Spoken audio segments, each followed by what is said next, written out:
Okay, so what I want to do today is just the floor is yours. I just want to answer any questions relating to what we covered Friday on the exam review. And the main reason I want to do this is because I know everything builds off everything in this class, so I just really want to make sure everyone gets it to the best of their ability before we move on after exam one. So is there anything we covered on Friday? Like the only way, especially with those problems, is just to do like more of them, because it seems like every single problem, especially with the homework that we've done so far, is just different.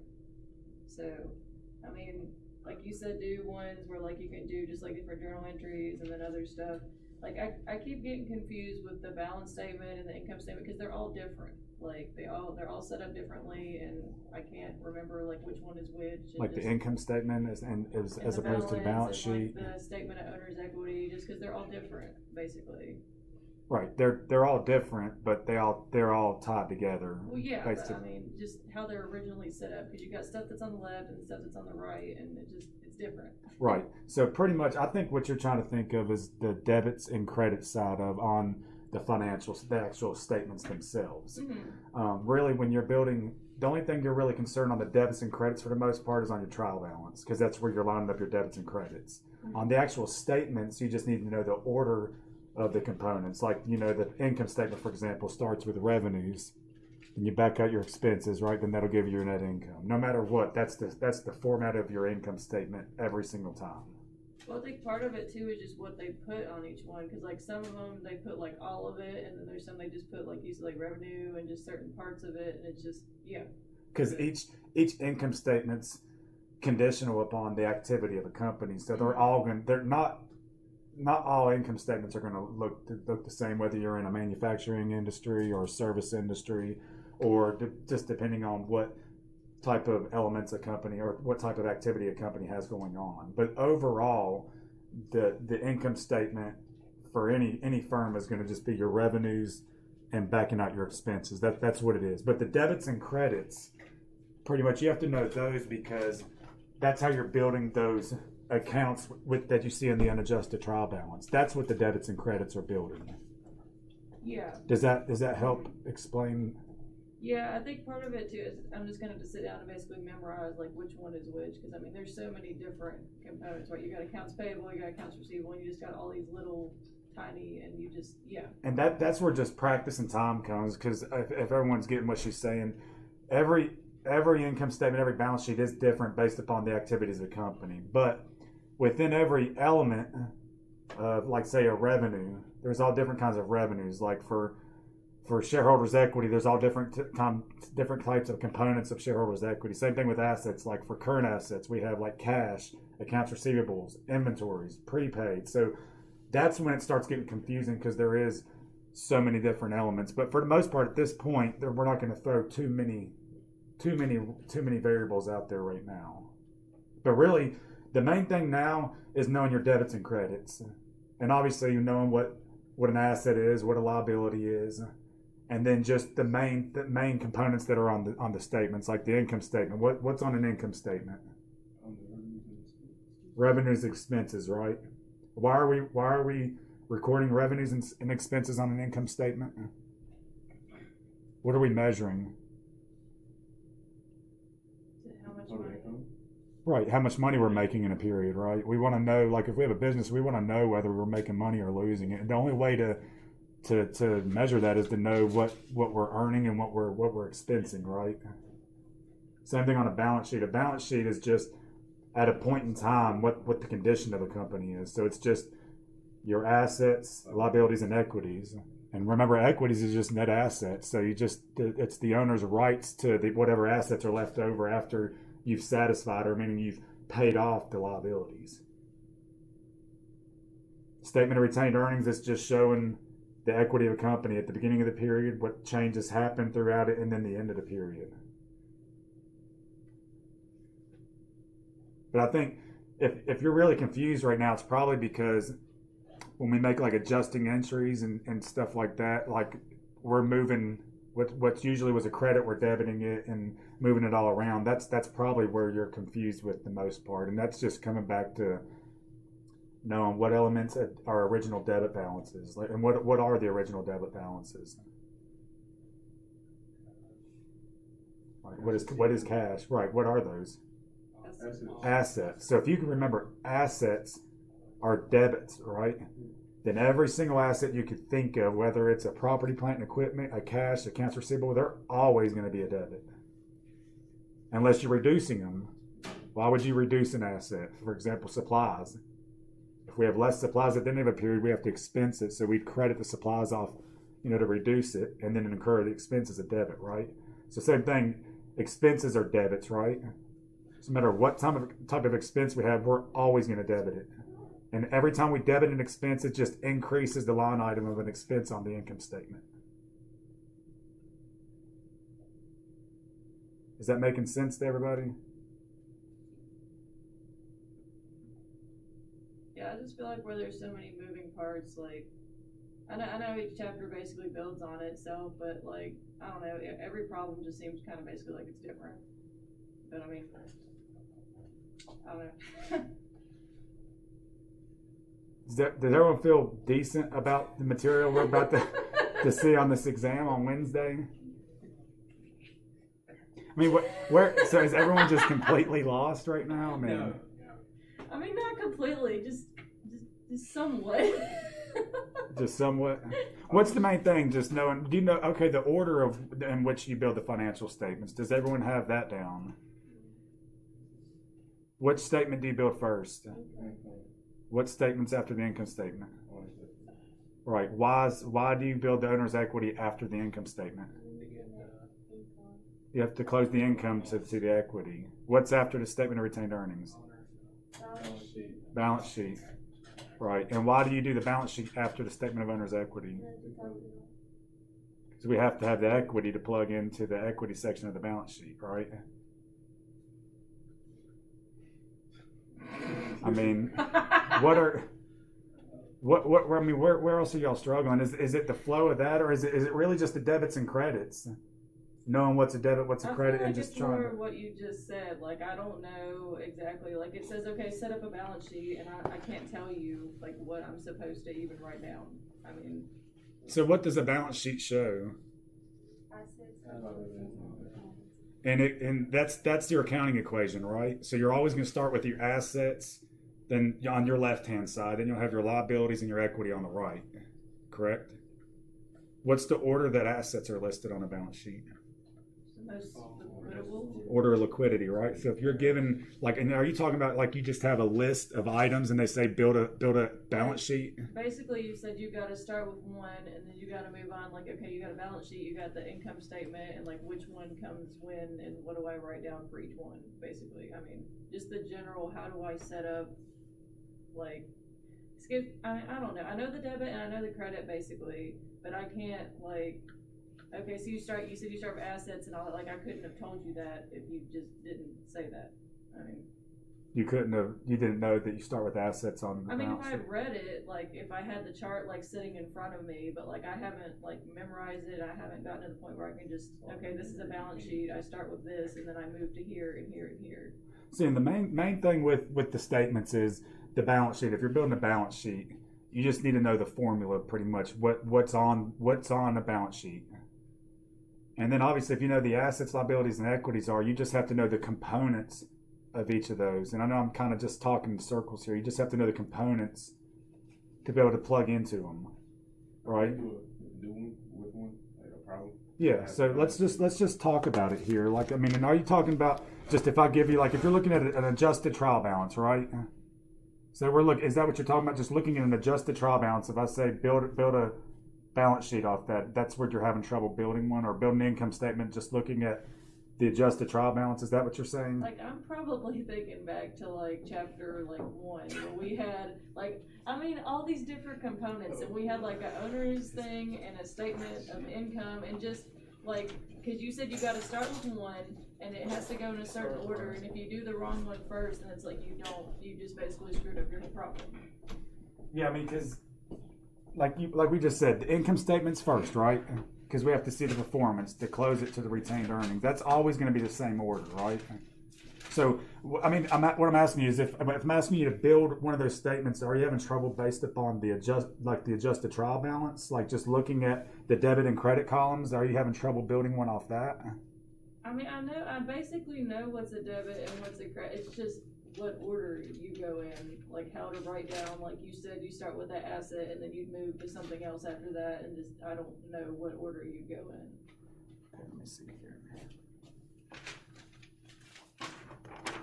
Okay, what do you want to just talk about?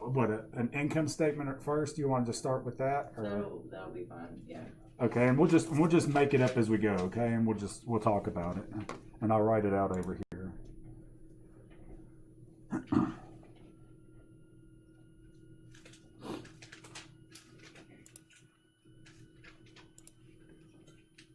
You said our exam is on Wednesday, like this Wednesday, and we gotta be in class, and it's just, oh great. Good morning. I thought exams, are they not next week, or are they this week? I thought they were next week. I mean, they're different. I had one last week. I had one last week. You had one last week?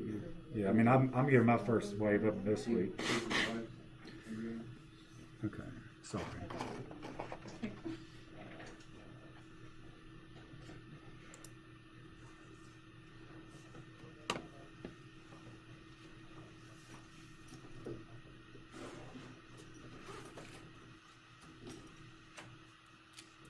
Okay, so we're going to build an income statement first is what you want to do?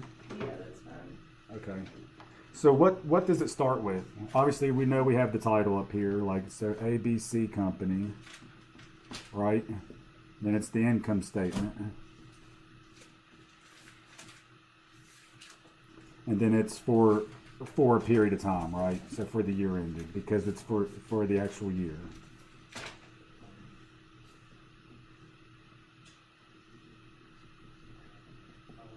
Okay, so there's our title, right? So what's the first thing we start with on our income statement? Fees earned. Fees earned or sales, whatever type of revenues, right? So we know that's going to be at the top, right? So revenues is always going to be at the top, correct? No matter what type it is. Okay, revenues are credits, right? That you're concerned on debits and credits when we're doing the journal entries, right? Because remember the GL, right? The GL, the general ledger, has all the income statement and balance sheet accounts, right? You follow me? Because that's chapter 5, the GL, right? Yeah. So anytime you make an entry in your GL, okay, it has to have a debit and a credit, correct?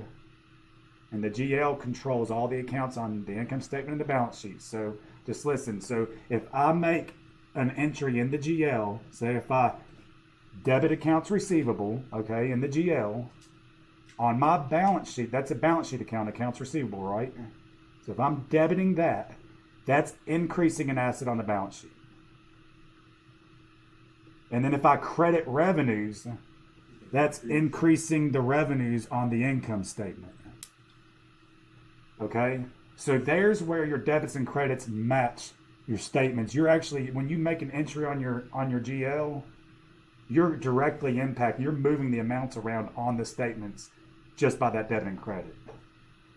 But the statements themselves are not going to show whether they're a credit or a debit. We're not concerned with that anymore on the financial statements. We just need to know that on entries.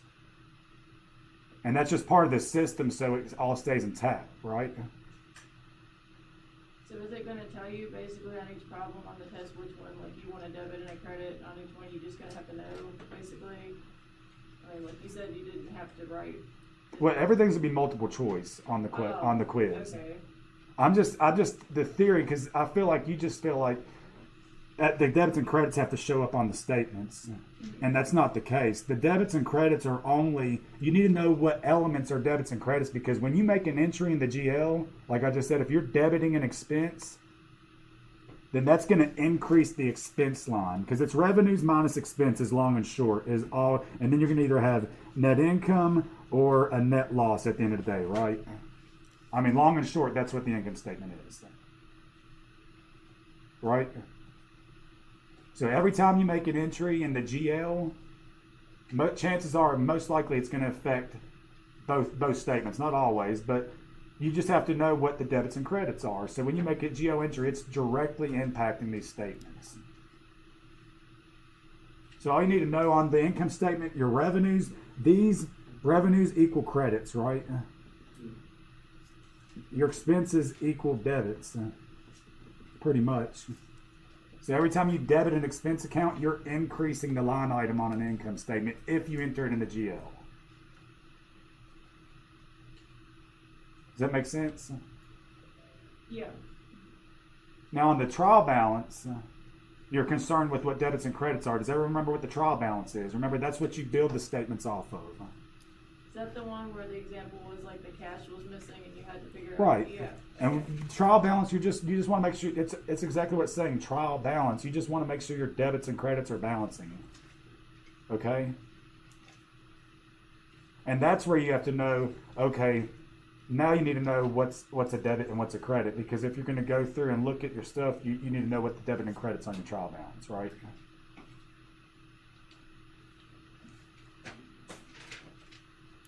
And what builds the trial balance is all the journal entries you're making, right?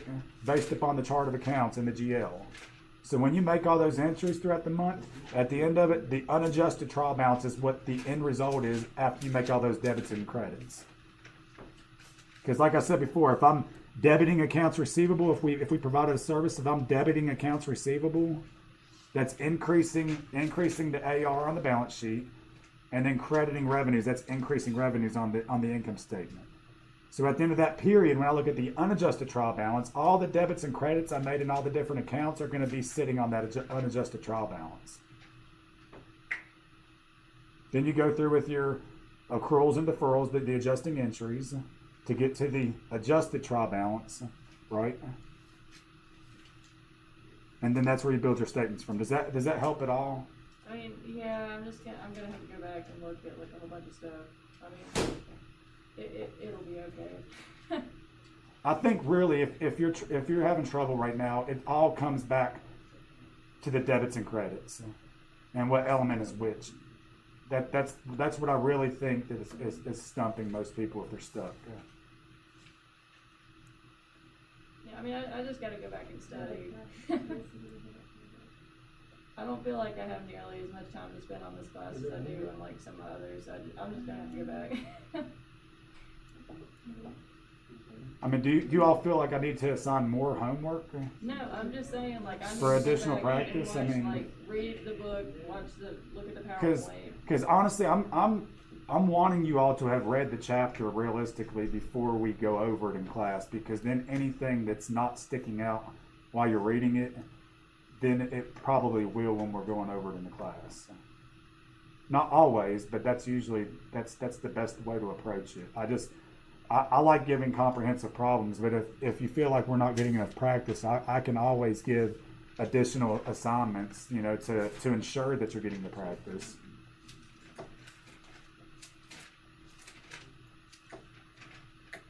Well, speak. I mean, I'm just asking. I mean, what I want to know. I mean, is everyone pretty much struggling right now? I mean, and based off the exam review, what like any particular areas? Like I said, it's all multiple choice. You're not gonna have to build any statements right now. I don't want y'all to have to do that on an exam. I'm having you do it in practice because if you can understand the problems we're doing in practice, then you should be able just fine on the exam. I mean, it's covering the same theory, same application. It's just a different form of a question, obviously.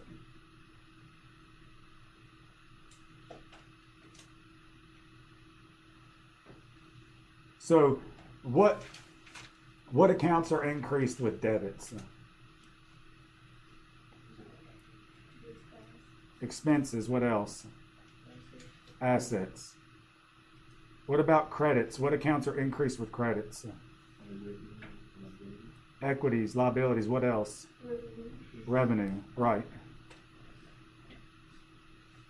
What are the main financial statements?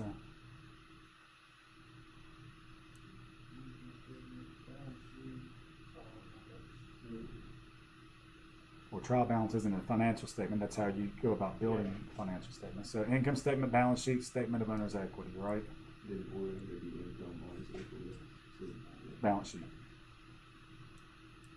Okay, what are closing entries? We close temporary accounts. What are the temporary accounts? Your operational accounts are temporary accounts, right? Okay, so we have to close those at the end of each reporting period, meaning like at the end of the month or the end of the year, right? We close them to permanent accounts. What are the permanent accounts? They're your balance sheet accounts, right? Your assets, liabilities, and equities. There's two closing entries. What are they concerned with again?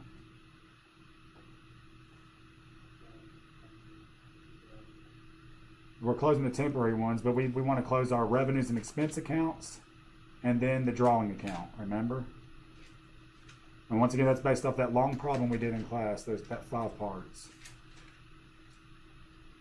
Do you all understand how the transactions, individual transactions affect the accounting equation? Like you mean like when you like have like a liability, you just have to subtract it from your owner's equity, basically. Like that's your assets. Want to do? I mean, yeah, like okay, if you incur an expense, what does that do to equity? It reduces it, right? If you have a gain or revenue, that increases your equity, right? So an increase in assets is going to do what to equity? Increase it. A decrease in assets does what to equity? Decreases it. A lot of stuff with accounting, it doesn't tell you exactly what it is. There's a lot of gray area that you have to decide whether it's black or white. Okay, you just have to really think about what's going on, even in the verbiage of the problems. Like when they say they earn fees, obviously that's revenue. They're not just going to say, okay, well, revenue. Sometimes they will. They'll give you revenue sometimes, or they'll just, they like to stump you or make you stumble on the words they use and make you think about a business transaction. So that's another thing. A lot of other classes, a lot of stuff is just straightforward. And everything's straightforward in here too, but the way that you get to that point is kind of gray in a lot of areas. And that's where you really have to know the framework and the rules to be able to decide where it goes and when it goes there.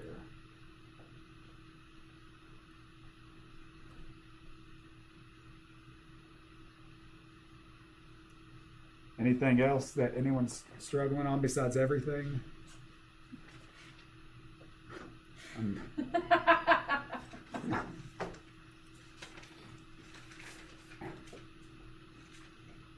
Man, I feel confident about this exam now.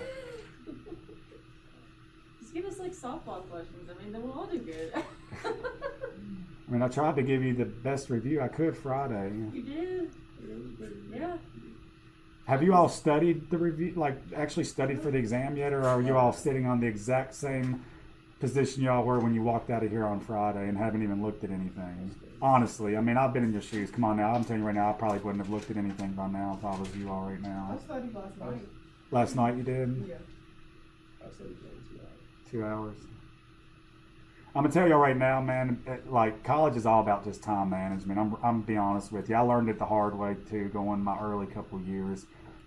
I mean, early on is where you set your foundation for your GPA, everything. I'm just telling you, it's time management. The amount of work that you're giving out, the amount of time you have outside of class, really, it's not that bad if you manage your time. That's really one of the biggest things you're going to learn in college. So I'd really start trying to spend at least like an hour a day or something practicing through some of this stuff, because repetition's really the father of learning.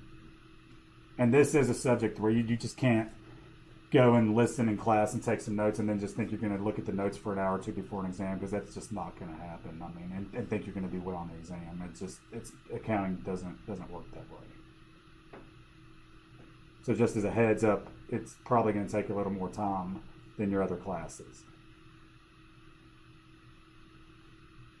I mean, how many people are actually reading and going through it and actually struggling through the problems and everything?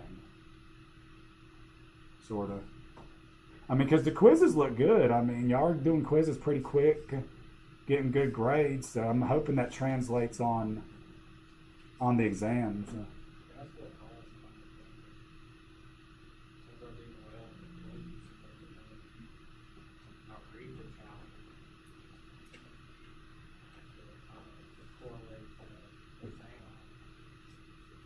I mean, it should, yeah.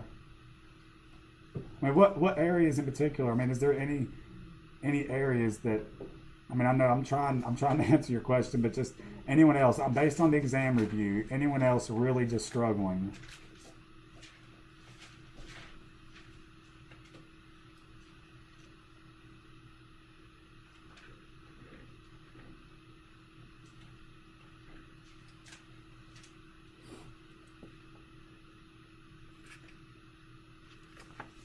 So when are revenues recorded under accrual accounting?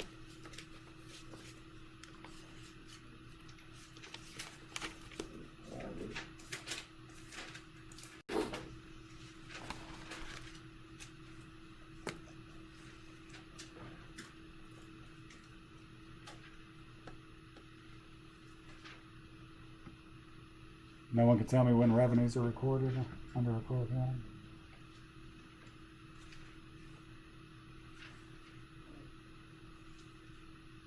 When they're earned, when they're measurable and earned, does that sound right? It's not when the cash comes in, right?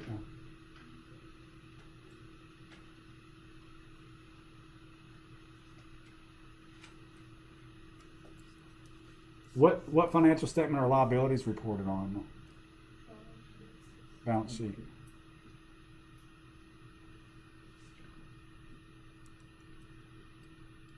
So y'all really are not struggling on any other parts. So your silence is telling me that you're good. I mean, Can you just keep asking random questions? Oh, man. which financial statement presents data as of a specific date or a specific point in time? Mm-mm. It's the balance sheet. Because it's the statement of financial position, so that's the position of the company at that point in time. So once one more transaction takes place, that balance sheet's totally irrelevant. Because obviously, if you've sold a piece of inventory, then the inventory's been reduced since that last balance sheet. So that's a statement at a point in time. So if that's the point in time, which one's for a period of time? And retained earnings, statement of owner's equity, right? A point in time.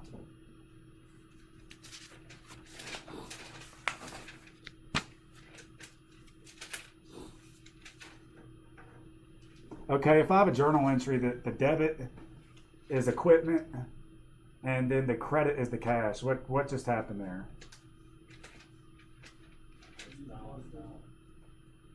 What now? Right. How did I buy it? On account or straight out? Straight out. Right. Bought equipment, that's an asset. Debit increases it. Your equipment's going up on the balance sheet. You credited cash, that means you bought it with cash. Your assets decreasing on the balance sheet. That transaction affected only the balance sheet. Okay.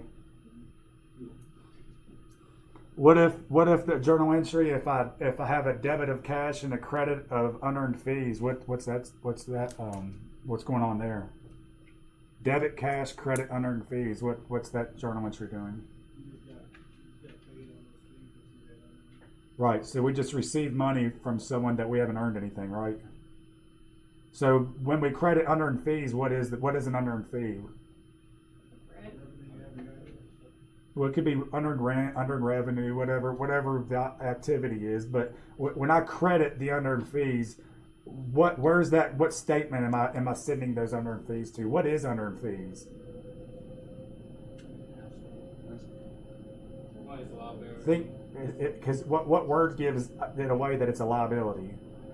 Unearned. So we still owe whoever paid us that money. So if it's a liability, what statement is it building an account under? The liability. The credit to unearned revenues is a liability, so that's increasing the liabilities on the balance sheet, right? When we got the cash in, that's increasing our assets on the balance sheet, right? Because we know that cash is an asset, debit increases it. Assets going up on the balance sheet. Credit, unearned fees, that's a liability. Credits increase liability, so we're still intact with our equation, right? So if I gave you a journal entry like that, you could tell me what's going on in the journal entry? Why do we prepare a trial balance?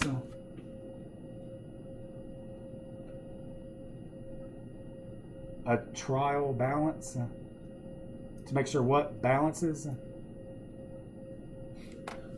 Your debits and credits, right? So that's all we're doing on a trial balance, making sure that the debits and credits balance. What are the debits and credits that we're accounting for on trial balance?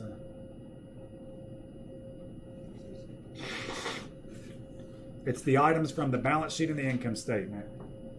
You start with the balance sheet ones first and work your way down to the income statement ones, right? What is a T account?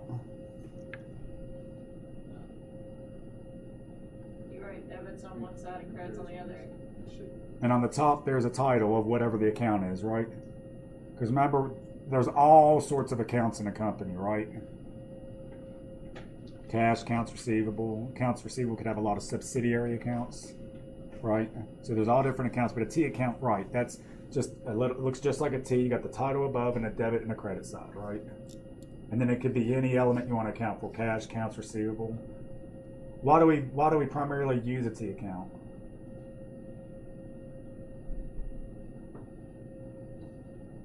We haven't used it yet, but moving forward, what it's for is to look at the activity of an account throughout a period, okay? Because you can start with the beginning balance and then just track whatever the debits and credit were related to that account, and then you can see what the beginning and an ending period balance is. So it's a good way to evaluate an account, okay? So that's what the purpose of a T account is for.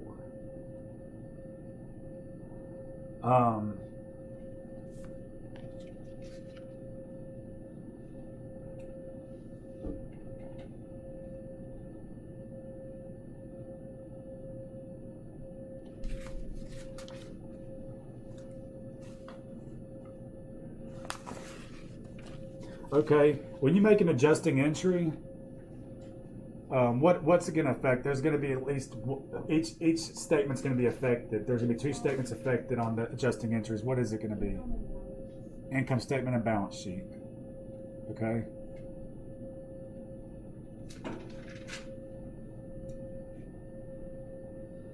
What is depreciation?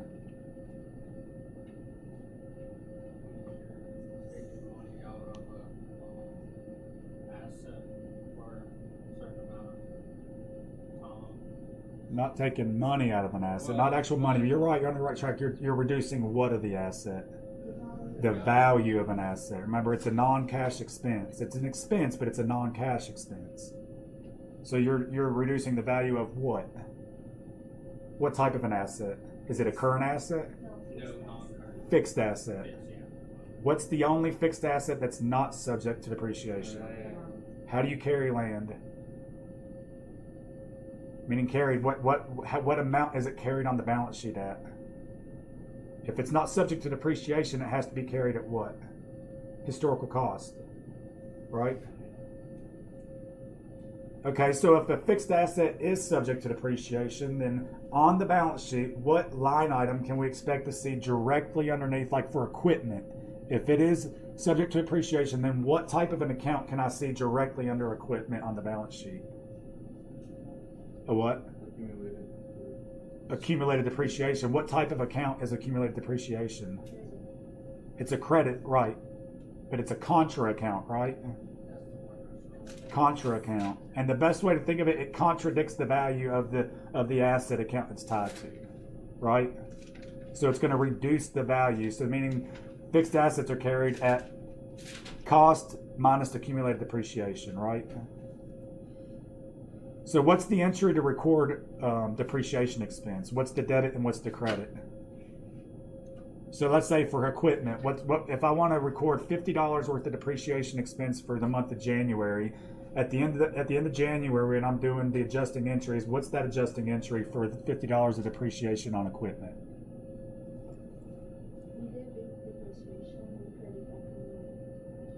Right.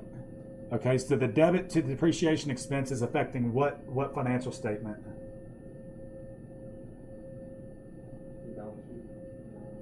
Income statement, right? The debit to depreciation expense, the debit is increasing an expense on the income statement, right? The credit to the accumulated depreciation is affecting what financial statement? Balance sheet. Does that make sense? No, I get what you're saying. Question. You said what now? I understand the question was asking. Okay. So what I said was the entry to record $50 worth of depreciation on equipment.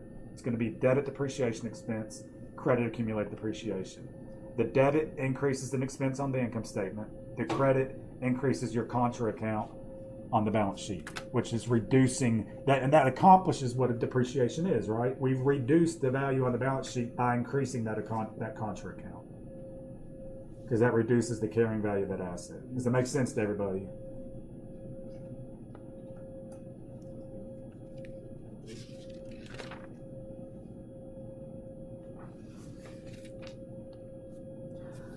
Okay, say if we perform services for someone. Remember, we're on accrual accounting. If I performed a service for the whole class here, and I forgot to record that, right? What effect is that going to have on net income? What's the entry I make when I perform a service, whether I'm getting money or not? What's my debit? What's my credit? If I'm performing a service, let's just say on account. So if I come in and I fix this room, the lighting's bad, you all don't pay me, but what would I set up if I do record it? I'm accruing a revenue. So how do I do that? If I'm not getting paid up front, but I've already performed it, I'm entitled to it. I debit what? I'll debit accounts receivable, right? Because I know you owe me for the work I performed. Then I would credit revenue, right? So that's if I performed a service and I did record it, right? I'm debiting accounts receivable, crediting revenue because they haven't paid me yet. So if I forgot to make that entry, then what impact would that have on my income statement, and particularly on income? If I forgot to record a revenue, then what's going to be understated?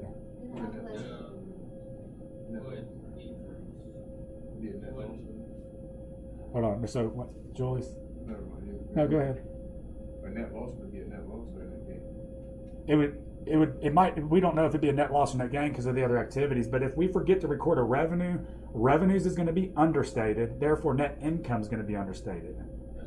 Same thing. If someone threw me $1,000 and I forgot to count one of the $100 bills, then obviously it's going to be understated, right? So if I forgot to account for some of my revenue, then it's going to be understated on income, right? So if I asked you that on a test and said, hey, if you forgot to record an entry with revenue, how does that affect income? You should be able to tell me, right? Does that make sense? If you forget to record a revenue's understated, therefore income's understated. Same thing, if you forget to record an expense, what's going to happen? It would be overstated because expenses would be understated. Make sense?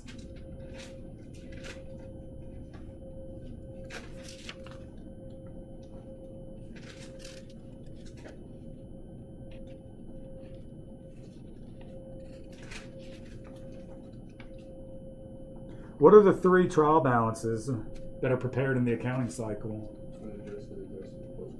Right. And within that order as well.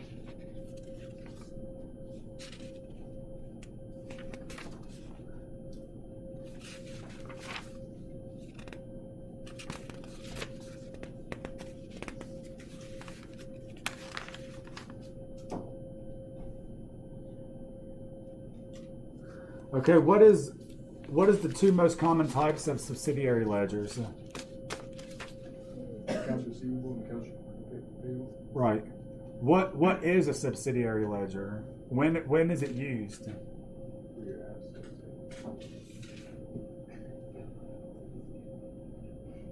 Where there's an account with common characteristics, right? Like that's why we would group accounts receivable with accounts receivable, accounts payable with accounts payable. What is a control account?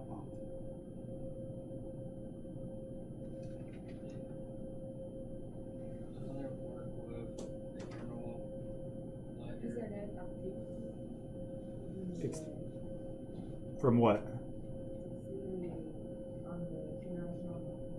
Right. Right. So the control account is the net results of a subsidiary account, and that's what's controlled in the GL. Meaning, when you see on your balance sheet accounts receivable, it's one line item. It'll show the gross amount. That's the control number within the GL, right? But really, that amount in accounts receivable is just the amount of all the subsidiary ledgers of accounts receivable. Meaning just however all the different customers of a company, how much they owe you. That's the one line item, just the net result of all those accounts receivable. So subsidiary accounts are used for accounts with similar characteristics like accounts receivable, accounts payable. The control account is the sum of those subsidiary accounts, which is presented in the GL, right? Make sense? The GL has access to what accounts? So all of them, in other words, right? When you make an entry in the GL, it directly affects the statements, right? This shows the total amount of notes, right? It just shows the total amount of notes, right? And the GL? Yeah. Yeah, well, whatever's in the GL, like every time you make a debit, obviously, in whatever account it is, it's going to keep on increasing that account or credit. Yeah, so it's the running total, which is the ultimate the ultimate amount that's on the financial statements.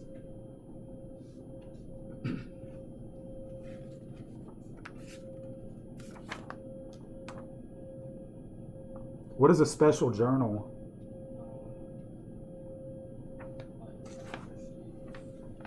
Sales journal.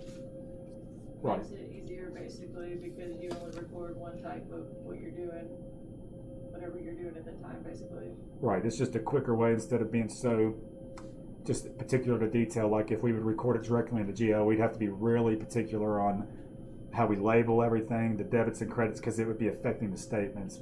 So a special journal just on the day-to-day stuff, it just makes it quick, easy, you jot stuff down, and it helps for like referencing back to stuff too. And then at the end of the period, you just post it through the system like we did for chapter 5.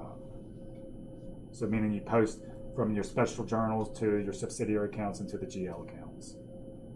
And then just check to make sure you did it.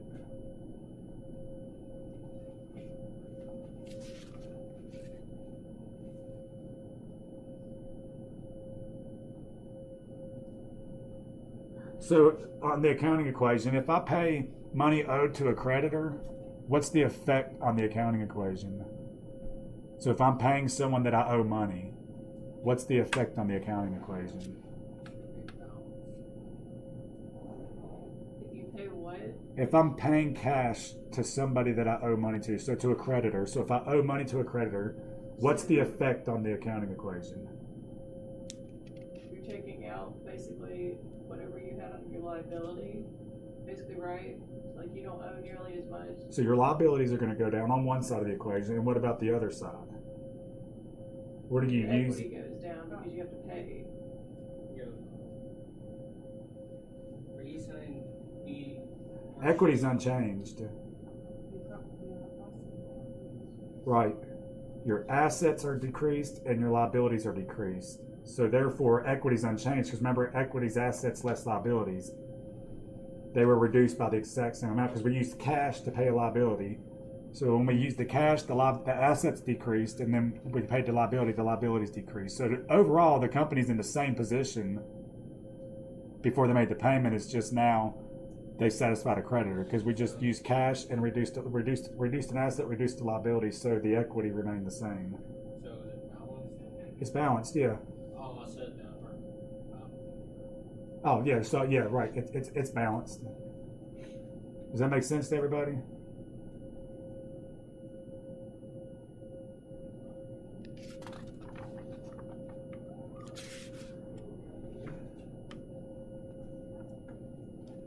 Okay, once again, what order does the asset section of a balance sheet, what do they show them in?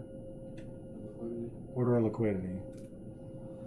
Okay, well, I've got to go. I know class is over too. Reach out to me between now and Wednesday if you have any issues. If you study the study guide, you should be fine on the exam. Once again, it's 50 multiple choice questions. I'll have the Scantrons in here. Bring a calculator with you. I do not allow phones on the test. Are you going to send mine over to student support? Is that where you're going to take yours at student support? Okay, yeah, I will. Okay, thank you all for your time. This operational cash is reported in the general journal or in the in the cash receipt.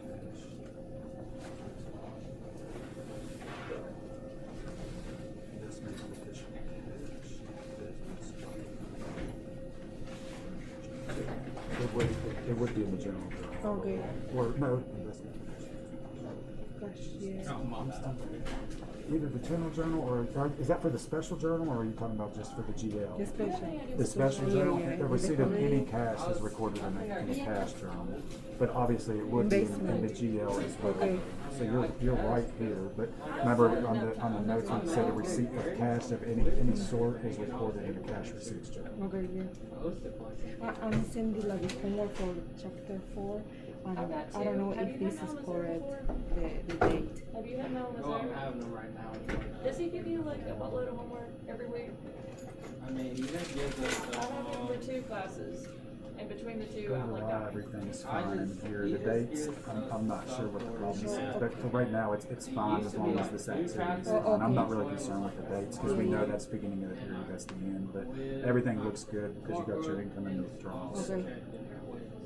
that, and then I have Okay, thank you. Oh, you're welcome. I hope that answered your Yeah, yeah. question. Everything making sense? Yeah, yeah. Thank you. one question. Do I have to know about the See, this last week I had one where he gave me 2 instead of 2. No, the only error that I want you to know is like if I admitted a revenue, what it would have on income. Because like I'll I'm get on the it. computer and they're fixing it. And then I have a Sorry. statistics Does that class help? where I just got this back and I got like 40 something. This is like, I don't know. I had 18 hours last semester and like I feel like I'm having to work a lot more now just because like I have way harder classes and I have a part-time job and it's just everything is just, yeah. Because yesterday I wasn't able to do very well. I was gonna ask a quick question. Like, how, like, from like 1 to 10, how prepared